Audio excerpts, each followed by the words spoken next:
thank you all for coming. My name is Khaled Rocha, and I am a financial advisor and portfolio advisor at Merrill Lynch Wealth Management in Boston, Massachusetts. And I'm also a member of the DLE Culture Chat committee. Today, I'll be a moderator.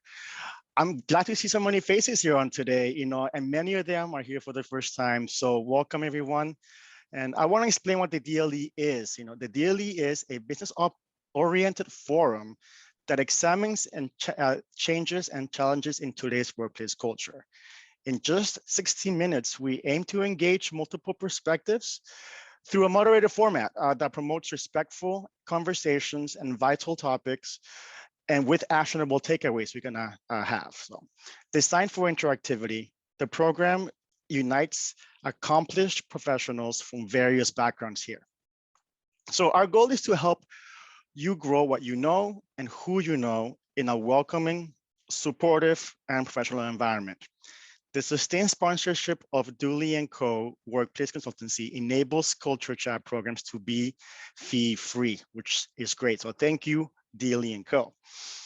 So we have an impressive blend of DLE members and more than 20 newcomers joining from diverse regions, countries, industries, and positions here today. Many of you have provided advanced questions for today's program, so thank you very much for those.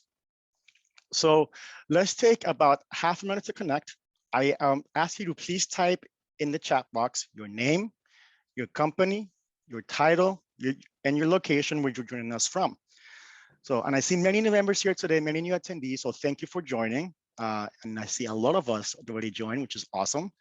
Let me just share my details as well. So yes, we'll have it in the chat box. There we go. And great. Now, as another opportunity to broaden your network, you may want to add a new colleague that you meet during today's program in your LinkedIn and stay connected. I've done it, we've all done it. This is a network that we wanted to work from you. So, all right, some ground rules on today's chat. So we, again, like I said before, we use the chat box for comments and questions pertinent to our topic. For now, please stay on mute. When we get the conversation going, remember to unmute yourself when you're called on and during small group discussions. And the chat box, use that for conversation during the part where you're muted. So again, our goal is to provide a supportive environment where everyone contributes. Please respect the diversity of opinions that are aired today. We want everyone to contribute and network, which is why we have incorporated breakout session in today's program. Before we get going, I'd like to thank the volunteers of our Culture Chat Committee, who are the producers of today's program. Crystal Blake, Information Technology Manager at General Dynamics Mission Systems in Pittsfield. Michelle Lopez, Executive Director at Berkshire Immigrant Center in Pittsfield as well. Aaliyah Merrill, filmmaker, ASM Productions in Durham, North Carolina. Alison Schmidt, Program Manager, E4All in Cummington, Massachusetts. Kate Abbott, freelance writer and editor, BTW Berkshires, Williamstown, Mass. Greg Bluestein, teacher, football coach, and guidance counselor at Everett High School in Everett, Mass. And myself. All right. Again, quick poll if you haven't completed it yet, please. It's a quick 10 seconds. So, all right. And now on to today's topic. Today's topic is developing an equity lens in your workplace. Our guest speaker is Cory McCarthy, who will provide a guideline for identifying what equity means in your workplace and how you can create an impact to build a safe workplace environment that benefits everyone.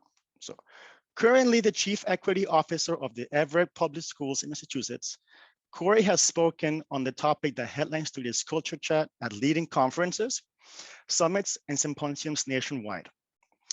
He has been a guest lecturer at Emerson College and UMass Boston, leading conversations on the importance and value of having culturally competent and responsive educators.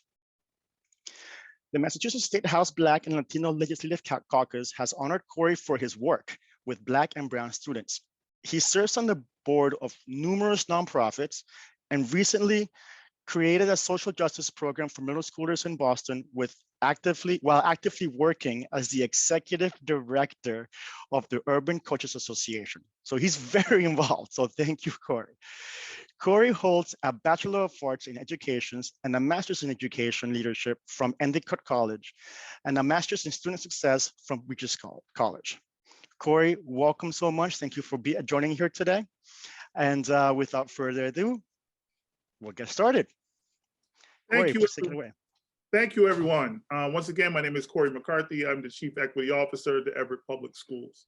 To sort of summarize my job and it's really connected with my passion. And my job is to really look at all things that benefit students, staff, community, and families. And whether it's academics, whether it's environment, safety, curriculum, instruction as well. But most importantly, and this is a buzzword that you will hear constantly as you investigate this work, belonging, right? We want people to belong and feel like they belong, a part of whether it's a school, your workplace as well. So one of the main things that I focus on in my job and in my world and in my wheelhouse is diversity, equity, and inclusion. So as you look at the presentation here, we broke down diversity, equity, and inclusion just to really help by using the Merriam-Webster's graphic to sort of define those things. If we look at diversity, right, and you have the condition of having or being composed, right, and they obviously give you a great example, characteristics such as races, sexualities, genders, and ages. But the main thing is the acts. That's the thing that you guys have to focus on. Always think about in your workplace, who is there? Who is present? What are the other 16 hours they have to go through or they live through, right? What does that look like? And how we can make those things blend where they are not only at work feeling who they are and in that particular space, but also having that sense of belonging at work. So I want you to look at that particular ask. And then we move to inclusion, right? The act of including, taking or compromising as a part of a whole group, right? We want everyone to be included when we make that announcement. We want everyone to feel included when we change a policy. We want everyone to be included in wonderful conversations. And as we unpack the ask, is every perspective being valued? When I make a decision, when you make a decision, when you're thinking about contributing to your workplace, is everyone included? Is their perspective? Is their in many places and spaces, their feelings? And then the key out of all three is equity, which is the access piece, right? Fairness, justice, the liberating piece of the liberating entity of DEI, and the ask, who has the power and is it being used fairly? Does your workplace feel like a space where everyone has the ability to grow? Is everyone informed? Are they collaborative on the problem solving? Are they valuing your lived experiences? So that's a quick breakdown of diversity, equity, inclusion, especially in the workplace. So we tap into the word belonging. And belonging is always the axis of inclusion, equity, and diversity. And it's really that feeling of connectedness. You know, if you have a child and they go into school and you always, as a parent, you have, for example, you have that feeling when you let your child walk in the building, right? And that belonging comes into play when you feel like, hey, I feel like my child's going to learn today. When you walk in the building, I'm here to be productive, but not only am I here to be productive, I'm here to be productive with people that I know have my best interests at hand, who value me as a thinker, who value me as a worker, right? And that's the contribution of belonging to the DEI work. So if you're in a workplace and you're focusing on making this place special and unique to the outcomes, you always want to look at center your sense of belonging of your employees or your coworkers or those you are into that who have that entry point into your job, right? And I want folks to look at Innovative thrives in views, beliefs, and values that are integrated, right? I want to be here and I want to stay here because of you, because of what we do, and it's meaningful. That strong sense of belonging. Next. So one of the things that we want to do in the workplace is to sort of name it, especially with DEI. You want to just name it, right? And you want and you want to contribute immediately to the outcomes in your workplace. So you develop like a common language, right? Like what to say and what not to say when especially when you're curious about others, the culture of others, right? If, for instance, we have Khaled here, right? Am I going to call him Khalid? I would probably prefer to say, "Hey, Khaled, Khaled." I'm saying it right, correct? You're close, but I appreciate that. Now, am I saying so? But it's also my personal investment to say, "Hey, I need to remember this Mr. Roka's name. I need to say it correct because I honor that name. I honor what he wants to be called. And that's sort of naming it, right? And then understanding what is acceptable and non-acceptable behaviors. For instance, talking about the food that others wear, talking about the particular dress code, how people dress, right? Having sort of deficit language when discussing coworkers, right? And then how to sort of create an entry point for others to really, really invite meaningful conversations around background, around subgrouping, around lived experiences, around education as well. All of those things get people excited if you approach it the right way and the language is appropriate. Next slide. So here's your word bank, right? Here's your word bank, especially in the workplace. And I'm gonna focus on a couple of things. Ally, an advocate, right? For people from underrepresented and marginalized groups. An ally takes action to support people outside of their own group. So if you feel like you are someone who is impactful to the power dynamic in the workplace, you want to really do the DEI work, you have to tap into your level of consciousness to say, hey, how can I support people I work with who come from marginalized communities or historically marginalized communities as well? One quick thing that you could do, one tip I could give you is to identify who those people are. And you say to them, this is so simple. Hey, are you good?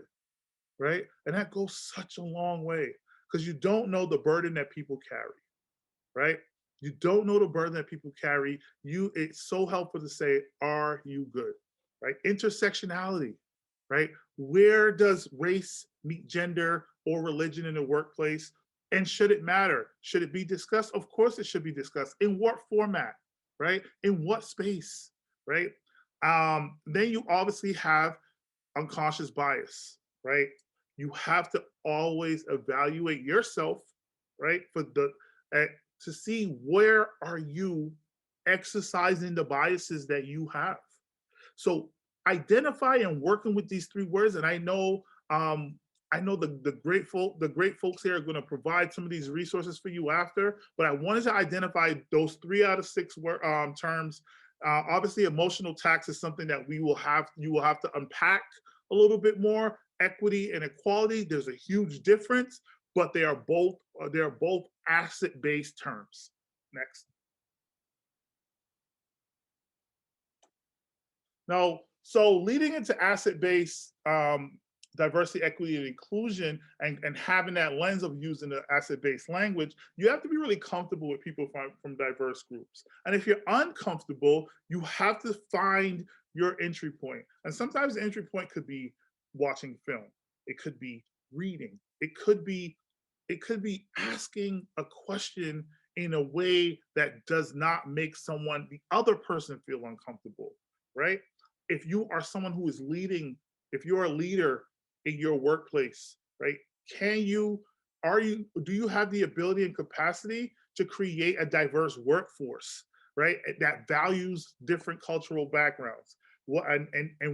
Something very simple hey, lunch is on me today. I have Brazilian food today. You have the option to go and grab some. And then what you do, you take an index card and you say, this is where this is from. This food is originated, for example, in Rio de Janeiro. And here's some of the ingredients.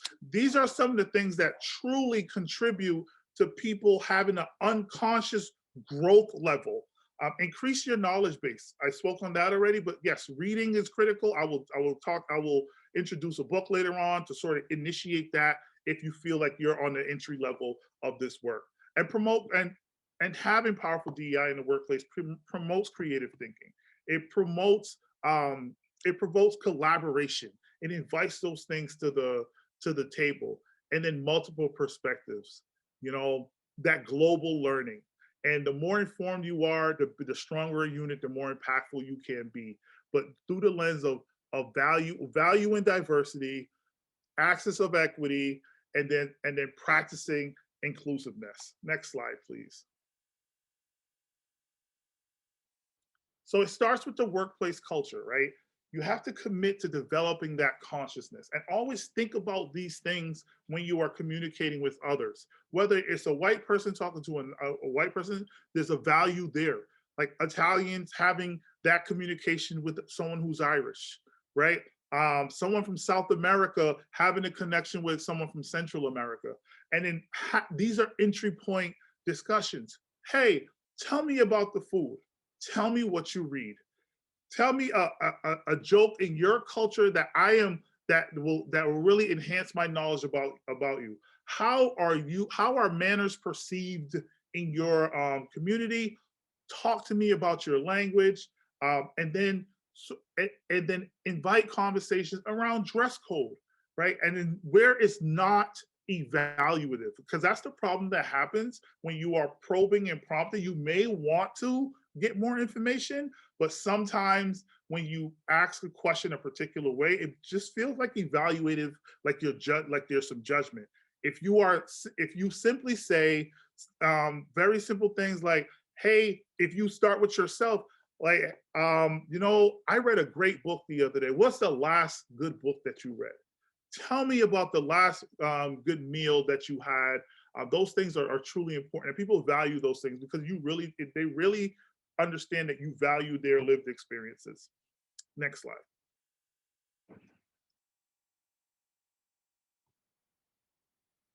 Cultural diversity at work. When you're doing the DEI work, you always have to really help people evaluate their level of cultural competence. And with inserting cultural diversity at work, there's great value, right? You have a collective level you have a collective of experience. You have a collective of values that range from different countries, ethnicities, and backgrounds, and it challenges individuals to respond to their diverse environment effectively, right? What does that mean, right? When you are doing projects, when you're collaborating, you always want to consider the thinker. You want to consider the person who the author, the people who are presenting these great ideas and why these ideas are valuable in their world. And then pulling those pieces together to really truly make an outcome that is valued by everyone's expertise. Does your workplace create and value diversity, equity, and inclusion, and the lived experiences of others? Once again, if you are someone who's leading the work, look at your policies. Are they inclusive? Are they inviting to different cultures? If you are someone who's not really the center of that power dynamic, it's okay as long as you are prepared to move forward with your workplace's policies when they are ready. Eventually, the great thing about DEI is growing, and everybody has to be ready. So if you're someone who is not leading the work, you need to be prepared and do what I call the early work. And if you are working to improve this in your workplace, you always consider be aware of perceptions. And perceptions are the perception that people have of you is something that could sometimes create a negative space in the workplace. However, if you're working to change these perceptions, you have to do the things that we all agree upon. So if everyone, no matter where you're from, you have common principles, the purpose of the work, you have to agree upon those things. And then the perceptions will tend to change, or they will loosen where people are less judgmental. So that's you doing the self-work while looking at the ecosystem of cultural diversity in your workplace. And then improve your knowledge of isms, racism, classism, ageism, sexism, all of those things. Because if you are able to master your vocabulary around the isms, you then become very more knowledgeable than the average person in this space. Next slide. So we want to identify, if we're going to do this work, if you're focused on improving and building your capacity to commitment to DEI in the workplace, you definitely have to look at, identify if you have a growth mindset, and then evaluate if where can we meet people where they are with their own fixed mindset. That's not for you to decide whether or not someone has a fixed mindset. But what it is for you to decide is if you have that mindset, if you have a growth mindset. You look at the person on the left, frustrated, locked in, does not have that sort of versatility to be openness, have that mindfulness, have that sort of commitment to gaining and acquiring more knowledge. And the growth mindset is always watering the tree. You're always watering the tree, and you're giving the tree what they need. And then the tree, not only does it grow fruit, it grows knowledge, it grows access, it creates opportunity. While a fixed mindset, you're locked into a particular and singular outcome, and you're not, and these folks are generally not open to that level of growth. One of the books I recommend, it's a phenomenal book by Carol Dweck. It is called Mindset, the New Psychology of Success. How can we learn and fulfill our potential? I mean, this book talks about the change and the shift in your mindset, tapping into your consciousness, right? About who you are and how you could evaluate who you are and how that impacts you in the spaces you work while you're awake for the day, right? I actually had a dream about the book. I was so caught up in it. And then it helps you build mindfulness around that, right? And create your approach. Mindfulness is just sort of like that awareness of who you are, the space you are in, and if those two variables can invite others into that place. And when it comes to the workplace, that's what you are doing. Your ecosystem, and when I say ecosystem of cultural diversity, equity, inclusion, is think about a big, huge hug. And who's getting the hug when I speak? Who's getting the hug when I act? Who's getting the hug when I am able to put words down? Who is receiving that big hug in your ecosystem? And I want you to evaluate that in the place you are right now. Who's not getting hugged right now? Who's not feeling the hug right now? Next. Great book, by the way. Cory, this was incredible. I mean, like, I was taking so many notes that I missed the cue on giving you the next slide because I was just like writing everything down. So thank you so much. And I know it's a lot of information we just gave at you. Cory just gave the entire audience. So thank you so much. It was, I mean, the big hug is the biggest, it's a great test. And like, I love what you said about the fixed mindset. You're locked in, it's bad. So let's get you into a growth mindset. Let's plant that seed, grow that tree by watering it, by getting more knowledge, which is incredible. And if I could say something else, yeah. If we're in a pandemic, we're hopefully exiting a pandemic, right? Mm-hmm. Think about the ecosystem of that hug, right? And how we have had, the pandemic has created an avoidance of that contact, right? And it's hurt the ecosystem of the very things we do, work, school, relationships. And now this is the reparation process. So I'm very, very thankful that you guys put together this today. No, thank you, Cory. And like, I mean, this is perfect because this is a reparation process. You're absolutely right. And grow. And this, we could start by doing the early work with ourselves, which is my favorite part of this whole thing. It's hard. It's going to be hard work. And whenever there's growth, there's going to be some pain. And in this topic, there is guaranteed to be pain from the personal perspective. I'm Colombian, but my name is Khaled. It's an Arab name. So, many people have a different background. So you're right. And Where's the I hard? butchered your name on purpose to get the example Oh, out. I know, but no, which was great. I mean, like, but it's true. I mean, like, we talked about it before when we were Yes, doing a prep for absolutely. this meeting, and like people get my name wrong. And like one of the first things I always do with my clients in my professional life, I always tell them, okay, I ask them, how do you say your name right? Because that's how you identify yourself. And I started using the language you're sharing actually now with the audience, Cory, to include them more, to be able to have that welcoming blanket, that hug around them that's going to help them. So, and again, it's going to be hard work. It is hard work. And that's why we have different perspectives here. And that is why we have different audience members here with different walks of life, different jobs. And we're going to go into breakout discussions now to discuss this different perspectives. We're going to discuss this personal biases that we may or may not be aware of. So we got two questions we're going to focus on during the breakout discussions. And for the sake of your coworkers, in a personal sense, evaluate yourself. That is the hardest job, to look in the mirror and look in your eyes and evaluate yourself. But everything worth doing is going to be challenging. So this is how we start. So first question, how do your personal biases impact your ability to be inclusive? And second question, how do your blind spots impact the quality of your day-to-day decisions?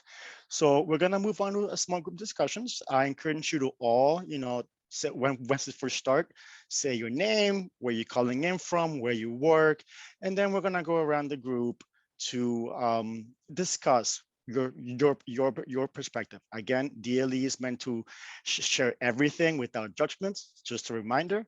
And yeah, let's have a good time. After the group discussions, we're gonna come back and Cory's gonna bounce around different discussions and we're gonna have a quick chat on what you saw and then close the program out. So hello, welcome back everyone.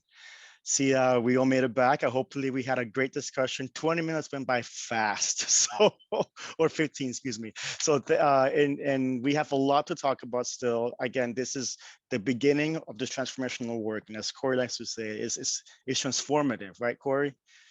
Absolutely. If in some of the sessions I went into, first of all, thank you everyone. All conversations were rich.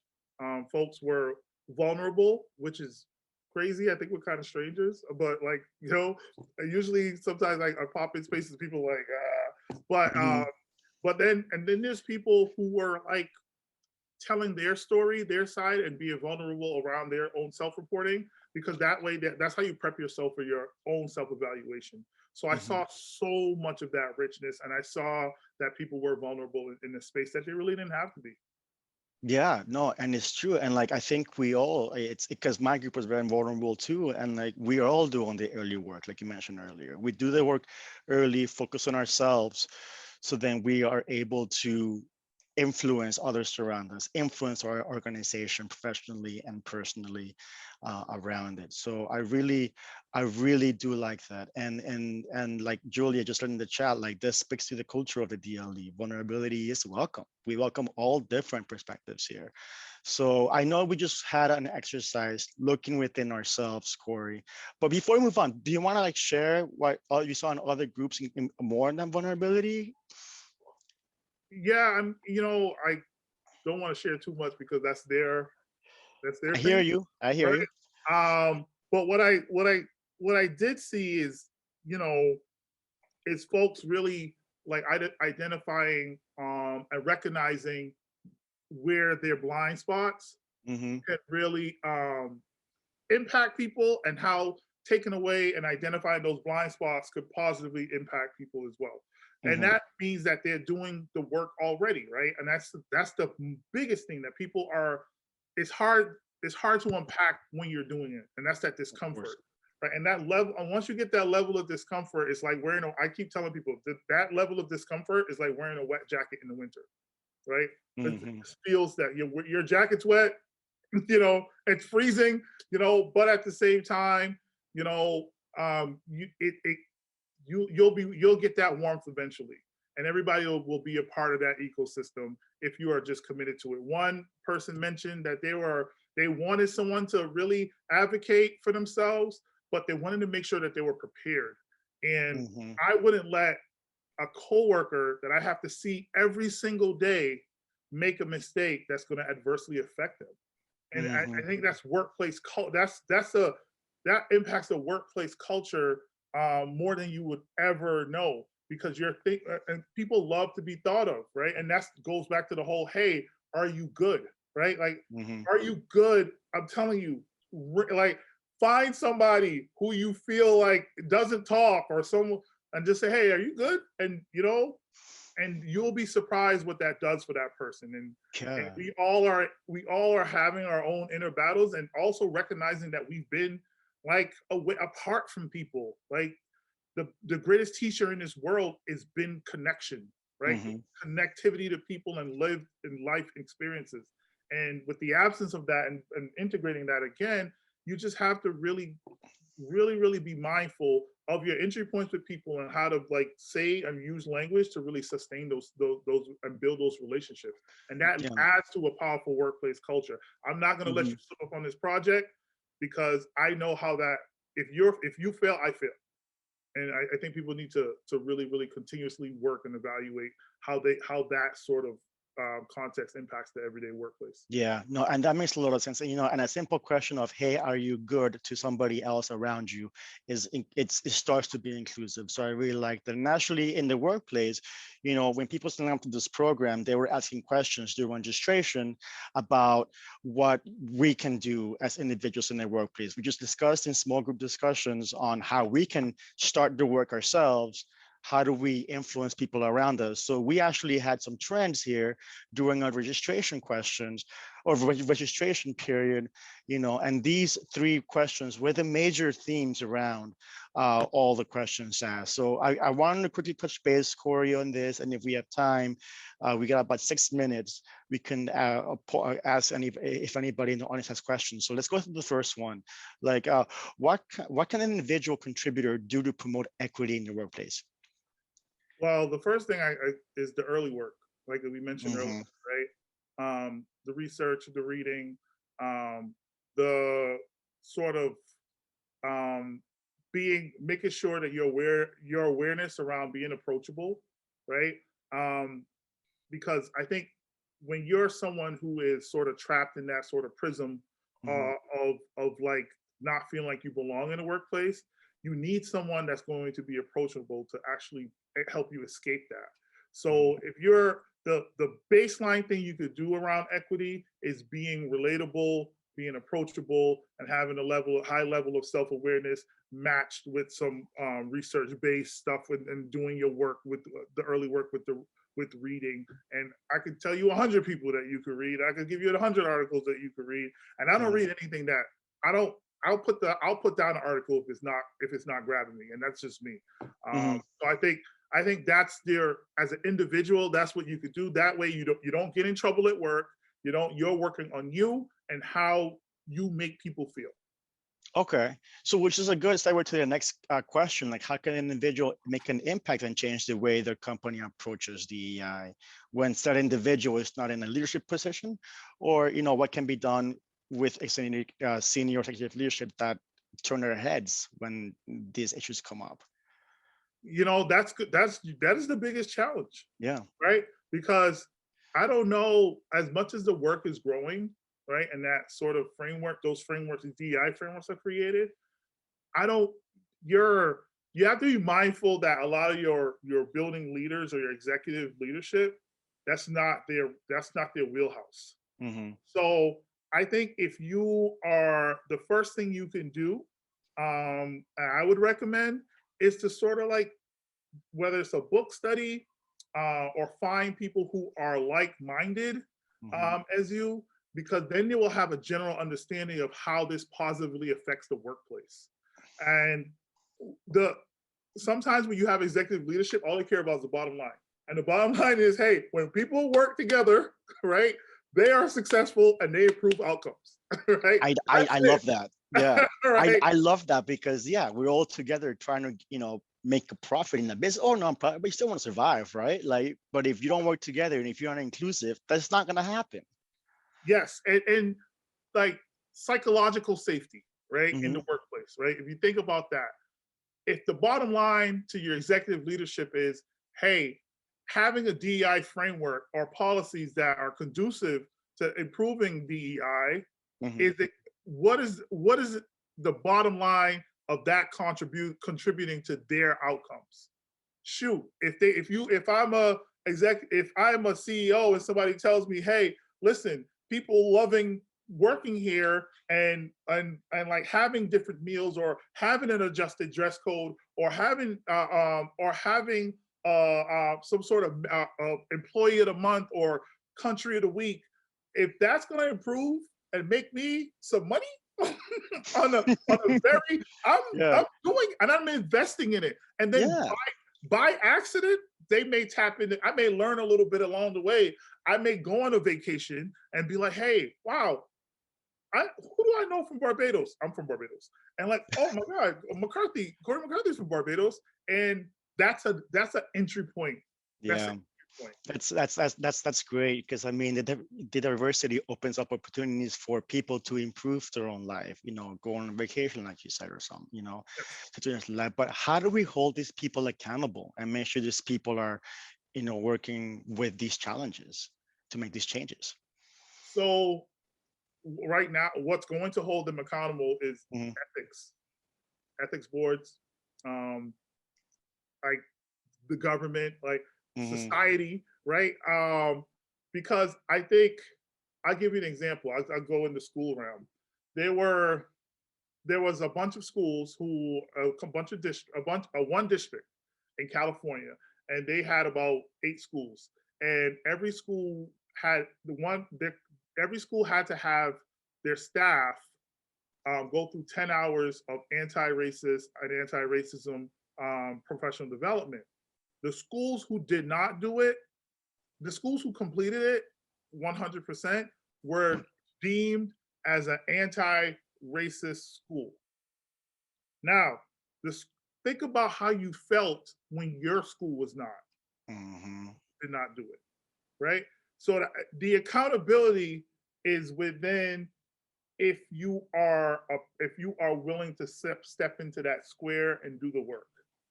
The accountability is lost if you constantly are trying to find ways to be outside that square. And I think that's how you hold folks accountable. The state's doing this. Your state level accountability, your state level organizations are holding people accountable, and this is a growing framework that is necessary for all businesses, all schools, all government agencies to succeed. If you're not ready for it, you will really look like you are absolutely struggling. Well, Cory, this has been a great chat. And before we go to this last slide and your closing thoughts, I want to say thank you. And we probably don't have questions for the audience right now, but in the takeaway that we're all going to get from coming today, you're going to have course information there. So if Cory's open for questions, and if he wasn't now before, he is now. But and he's very transformative. I've worked with him a lot in creating this program. Cory, thank you so much. Again, please don't be shy reaching out to Cory or to anybody here at the DLE Culture Chat Committee or anybody you connected with during this chat. This is meant for the connection. So last slide, Cory, please give your closing comments and then we'll close the program off. I want to shout out to Linda and for starting this group and for her leadership here, as well as Greg, Mr. Bluestein, my guy. Thank you for recommending me. This has been great. But Yolanda is incredible, and she has been able to not rest on the laurels of being Martin Luther King's daughter. But I think the work that she has done is powerful. And ending with this quote: what we need to do is learn, respect, and embrace our differences until our differences don't make a difference in how we are treated. Right? The absence of deficit thinking, deficit mindsets could really turn your jobs into a passion. That's the difference, right? That's just 100% the difference. Fantastic. Cory, this is a great way to end the program. This is only the beginning of this change. We look first, it's transformative, it takes time, it's gonna hurt, We're gonna have disagreements. We're gonna have different points of views, and we're gonna approach things differently. So I just ask everybody, like Cory asks everybody, be open, have a growth mindset, be vulnerable. Vulnerable is a position of strength, and it helps everybody, not just yourself, but everybody around you grow. So thank you so much, Cory.